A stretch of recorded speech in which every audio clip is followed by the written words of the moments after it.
Company word made two words, यानी company का जो वर्ड होता है दो शब्दों से मिलकर बना है, कम प्लस पैनी। कम का मतलब होता है कंधे से कंधा मिलाकर चलना, पैनी का मतलब होता है रोटी या ब्रेड, यानी कि कंधे से कंधे मिलाकर चलेंगे और आपके साथ जो भी कुछ रहेगा उसको आप मिल बांट कर खाने की प्रक्रिया को हम कंपनी के रूप में जो है उसको प्रदर्शित किया गया है। कहा जाता है कि पहले जो है प्राचीन समय में कुछ जो है घटनाएं घट जाती थी, कुछ इवेंट्स होने लगते थे जिसके नाम से कंपनी शब्द की उत्पत्ति हुई। कंपनी शब्द में जैसे कि कहा जाता है कि पहले जो है प्राचीन समय में मार्केट बहुत दूर दूर के होते थे, कहीं जो है कोसों मील दूर जा करके लोग जो अपना व्यवसाय बिजनेस करते थे। इसमें जैसे मान लीजिए कि इतने पास जो है मार्केट नहीं होती थी और उस समय जो कोई यातायात के साधन नहीं होते, कोई ट्रांसपोर्टेशन का साधन नहीं होता था, इसलिए लोग जो है दूर दूर तक जो है बिजनेस करने जाते थे। तो या तो पैदल उनको जो है यात्रा करनी पड़ती थी, सारे सामान लेकर के जो है वो अपने मार्केटिंग करने के लिए चले जाते थे। उसके बाद वहाँ पे मार्केटिंग करते थे, फिर कहीं और का जैसे मान लीजिए कि सोमवार को बाजार जो है हमें बिहार में लगनी है तो अपना पूरा सामान समेट करके बिहार चले जाते थे, वहाँ मार्केटिंग करते थे। यानी कि जहां जहां जो है जिस डे पे मार्केटिंग लगती थी वहां पे जो है अपना जाकर के वो बिजनेस करते थे। जब वो अकेला तनहा जब चलते थे अपने सामान सब कुछ जो है वस्तु को लेकर के, पैसे रुपए को लेकर के जब वो चलते थे तो उनके सामने एक समस्या खड़ जाती थी कि या तो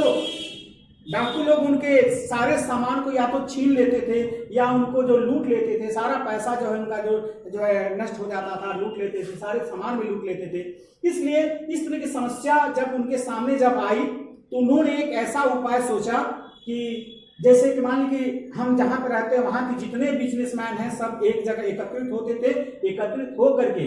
और जो है बिजनेस करने के उद्देश्य से जो है निकल जाते थे। तो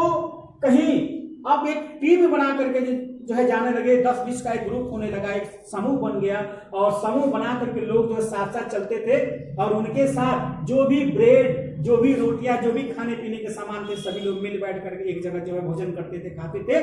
तो इस और कहीं जो है ट्रेजेडी घट जाती थी, जैसे डकैत वगैरह लोग उनके सामान जो है काफी जो है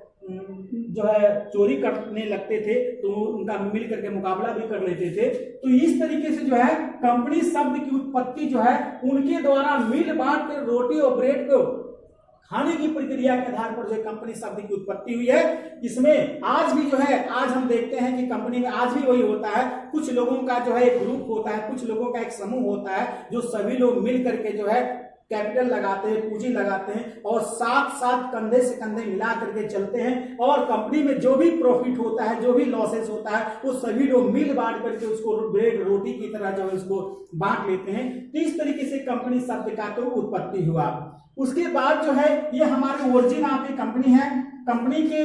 डेफिनेशन के बाद जो है इसमें कुछ डेफिनेशन कंपनी की दी गई है, कुछ जो है हमारे अंडर लॉ के अंतर्गत जो है 1956 अमेंडमेंट एक्ट 2013 के अंदर जो कंपनी की डेफिनेशन दी गई है और दूसरी डेफिनेशन दी गई है आपकी जो है बड़े बड़े जो है हमारे जो इकोनॉमिस्ट हैं उनके द्वारा जो है इसकी डेफिनेशन दी गई है। और जैसे हमारे विद्वानों ने क्या डेफिनेशन दिया है, जजों ने क्या डेफिनेशन दिया है, तो पहला उन्होंने डेफिनेशन इन्होंने दिया कि विशिष्ट गुण वाले व्यक्तियों का एक सामूहिक संगठन ही क्या होता है, कंपनी होता है। अर्थात कंपनी में वे सारे जो है विशिष्ट गुण वाले व्यक्ति होंगे जो मिल करके कैपिटल लगाते हैं, पूंजी लगाते हैं और साथ साथ जो बिजनेस करते हैं, जो भी प्रॉफिट और लॉस होता है आपस में बांट लेते हैं। तो विशिष्ट गुण वाले व्यक्तियों का एक सामूहिक संगठन कंपनी होता है। और इस तरीके से जो है कंपनी शब्द की कंपनी की डेफिनेशन दी गई है। और भारतीय कंपनी अधिनियम 1956 के अंतर्गत ये डेफिनेशन दी गई है जिसमें एक कंपनी क्या होती है, कंपनी एक जो आर्टिफिशियल पर्सन होती है, कंपनी एक कृत्रिम व्यक्ति होती है जिसकी पूंजी अंशों में विभाजित होती है, जिसकी एक सार मुद्रा होती है और उसमें जितने भी लायबिलिटीज होती है, सदस्यों की लायबिलिटी हमारी लिमिट्स होती है और सभी लोग जो है उसके प्रॉफिट को जो है आपस में डिस्ट्रीब्यूशन कर लेते हैं, बांट लेते हैं। कंपनी अपने सदस्यों से बिल्कुल जो है ओनर यानी अपने ओनर से बिल्कुल है सेपरेट एंटिटी, एक अलग जो है वैधानिक अस्तित्व रखती है। तो इस प्रकार की संस्था होती है जिसमें जो है कैपिटल लिमिट होना, कैपिटल सारे सदस्य मिलकर कंट्रीब्यूशन करना, कंपनी अपने लोगों से व्यवसाय करती है, अपने लोगों या उसकी जो ट्रेडमार्क्स होता है उससे बिजनेस करती है। तो इस प्रकार की जो संस्था होती है जिसकी पूंजी अंशों में विभाजित होती है तो हमारी कंपनी होती है। और ये भारतीय कंपनी अधिनियम 1956 के अंदर इसकी डिफिनीशन दी गई है।